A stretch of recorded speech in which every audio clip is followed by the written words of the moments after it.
आज मी सादर करणारी कविता ही एका साध्या पण स्वाभिमानी मुलीच्या मनातील भावना व्यक्त करणारी आहे.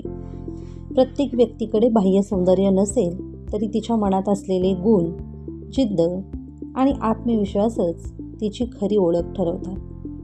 समाजात रूपाला जास्त महत्त्व दिले जाते, पण खरं सौंदर्य हे मनात असतं. हाच संदेश या कवितेतून मांडण्याचा एक छोटासा प्रयत्न आहे. कवितेचं नाव आहे सौंदर्य.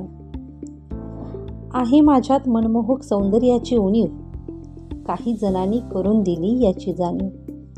आहे मी रंगरूपाने काळी सावळी, पण कलेचं वरदान आहे माझ्या भाळी. खूप वाईट वाटायचं का नाही माझ्याकडे चांगलं रंगरूप. खूप वाईट वाटायचं का नाही माझ्याकडे चांगलं रंगरूप, पण माझ्यात असणाऱ्या कलेनेच येतो मला नवा हुरूप. कमी वयात आलेल्या जबाबदारीने थकलं आहे शरीर, पण अजून ही जिद्द आणि चिकाटीने मन आहे खंबीर. रूप नाही तर काय झालं, गुणांनी घडतं खरं सौंदर्य. रूप नाही तर काय झालं, गुणांनी घडतं खरं सौंदर्य.